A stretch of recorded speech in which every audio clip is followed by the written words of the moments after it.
Who are your influences? You can be local. You can be international. Right. Who influences you? At this point now, my main influence as far as like how to move as an artist would have to be Tope Johnson. Okay. And he's local. Yes. Well, he's to me right now. He worldwide. That's right. You know, that's a heavy hitter. Yeah.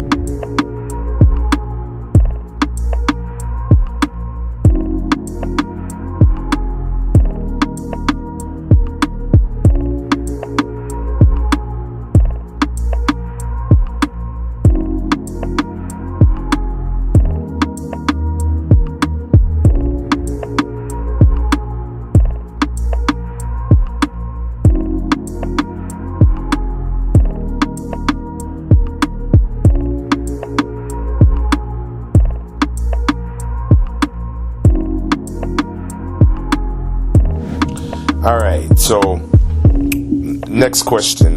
What are your likes and dislikes about the art industry? That more places like this don't exist.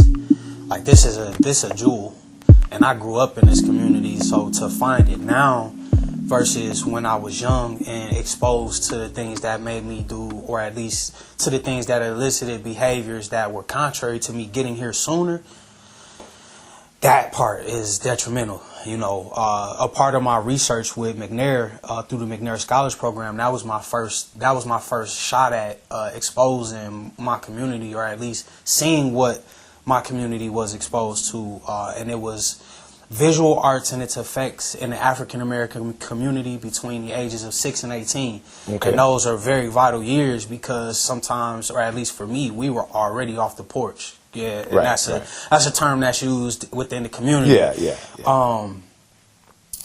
Not having that, not being as exposed, art programs being cut out of, you know, high schools and things of that nature, or for me personally, going to Riverside, I didn't find out that we had art classes until I was getting ready to walk out the door, you know, during my last year. And those classes were in the basement. So again, finding that you have to dig through certain things in order to find, you know, where you can be as an artist. Especially the conversations that they have with young people, like, well, how you gonna make money on art? How you gonna live, you know, as an artist? And those were sentiments that were brought, you know, by some people within my family. And that question, it just carries such a negative connotation. Undertone, like, it makes you feel dirty in a way. Yeah. Without you knowing that there are, you know, people who, again, have generated generational wealth behind their works, and that wasn't even their intent in the beginning. Mm-hmm. That, to me, is one of my major dislikes. Another major one is going through my art history courses. They would never want to admit where these works came from. Explain that. So I had professors that when I would say, you know, that looks like such and such from this era, they like, oh no, this comes from, you know, Paleolithic or whatever the case may be. But the beginning of civilization and things that we know, you just said it yourself. That it was people that looked like me. Right. So why are we continuously not paying homage, giving the credit where credit was due? Mm-hmm. And I had so many different experiences in class, you know, on a predominantly white campus. Like, it made me fight harder for, you know, being an artist, and made me want to not prove to them anymore, but to prove to my destiny that this is something that is valid, this is okay to do and to be, and that those things that you saw in the history, it still lives on through you. You have an urge to create, so do it. But that would just be it, man. And I would urge that these universities seek, you know, a more palatable lesson plan. One that allowed for the professor to be open to acknowledge that this is from somebody that looks like me. You know, regardless of what your background is, that they be open and admit to the rest of the students that it not be an argument within the coursework that, oh, this came from here or there. And we just discussed that. Right. You get what I'm saying? I World's over. We discussed that. Mm-hmm. So, all right. So, give a brief description of your process when you're drawing. Well, again, I'm always studying. I'm trying to, I'm trying to answer questions. Most of the times now, I'm leaving paper out, and where I'll start is just with the line. Like, I'll allow for the paper to speak, and then I just go in from there. I'm utilizing different words. I'm utilizing color theory, because we know that different colors elicit different responses from the body or from the psyche. Like the use of red and blue, even with electronics, there are three main colors that allow for you to see the pictures: the red, yellow, and the white. Right. You got one for the video, and the other two relate to what you hear, the left and the right. I've taken those different studies to prompt these messages for the different sides of the brain, the different sides of the life, and sometimes they work, they're spot on, and sometimes they generate a negative response, like the wire got crossed. Right. So it still gives me insight into how it was done and what process to move towards next. But the main parts is that I'm utilizing what I know, and I know that color works. Right. Yeah. Okay. Yeah. All right. That's dope, man. That's dope. So last question. Artists, any national, international artists, and local artists. Greenwood Park Gallery and Framing, open for all of your art needs. Located at 4233 West Fond du Lac Avenue, open Mondays through Fridays, 10 a.m. to 2 p.m., Saturdays, 10 a.m. to 4 p.m. Now featuring African American and contemporary artwork for local, national, and international artists. Your local shop for masks and statuettes, mud cloths, royal cloths, and salt lamps. Call 414-444-5166 or follow their Facebook. Greenwood Park Gallery and Framing, 4233 West Fond du Lac Avenue. Who are your influences? You can be local. You can be international. Right. Who influences you? At this point now, my main influence as far as like how to move as an artist would have to be Mutope Johnson. Okay. And he's local? Yes. Well, he's to me right now, he worldwide. That's right. That's a heavy hitter. Yeah. I heard of him before. I've never met him, but he does these incredible blue black, like when you think about going as far back as we know it, they used to say some people, you so black he look blue. right. So he took again something that was a household gimmick, or at least mantra, not in his sense, but he made it a thing for him, his motif, and that's what I'm able to see. Like, he's right here. He's alive. He's still aware. He's still functioning as an artist. So he's my main And he's touchable. You can.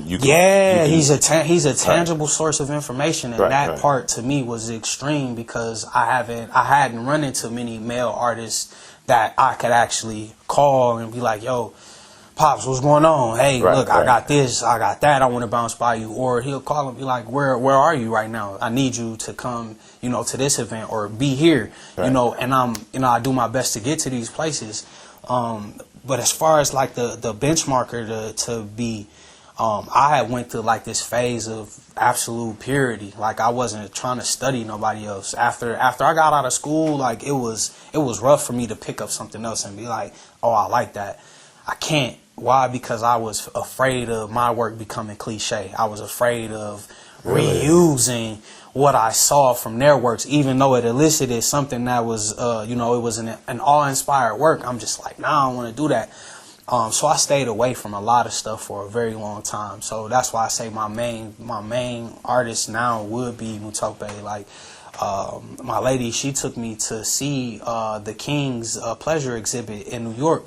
That was my first time really like actually studying who Basquiat was, or at least I knew about him, but actually looking into his work and wanting to know and wanting to feel what that work was, that was my first time. Like, over the course of this last, I want to say 4 or 5 years, I've actually been able to open myself up more to kind of take in certain artists. And another one would be, I can't think of his name, but he's blind in one eye, but he's doing some.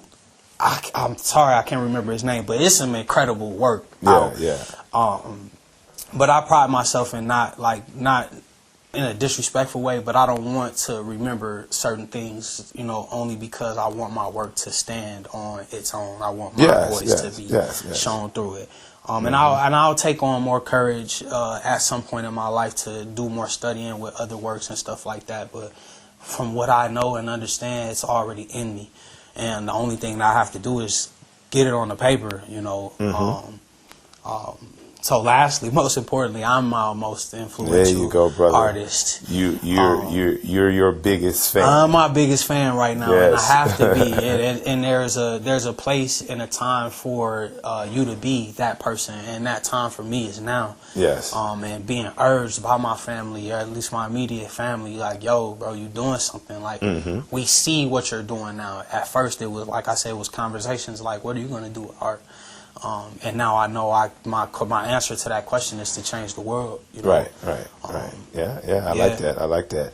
So so that's pretty much with the question. So can you share with the audience all of your social media addresses? So if they want to purchase something, or if they want to just research you, look you up, or just say hi. Can you share that with the audience?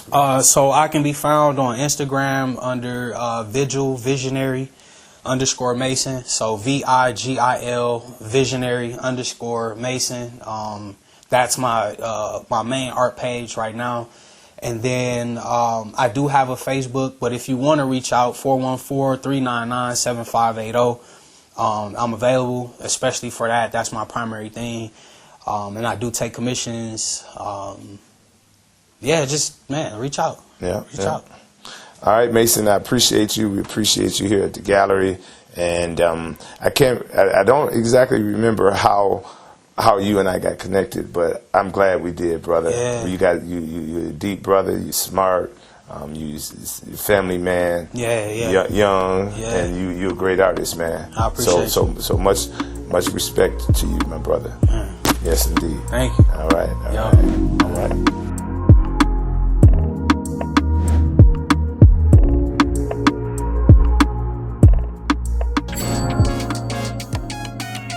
The Artist Connection podcast was generated from many conversations with local artists around the lack of opportunity to showcase their talent.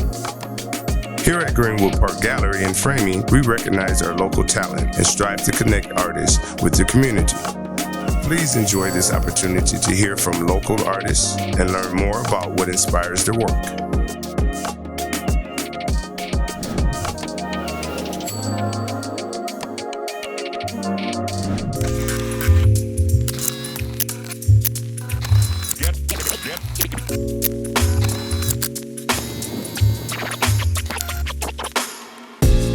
Greenwood Park Gallery and Framing specializes in custom framing, printing on canvas, and selling contemporary and African American art, all housed in our 3,000 square foot art gallery. We are centrally located in Milwaukee at 4233 West Fond du Lac Avenue. We recognize local artists and strive to connect local talent with the community. We're asking for your support. Contact us to find out how you can help sponsor the work we're doing to highlight local artists in our community.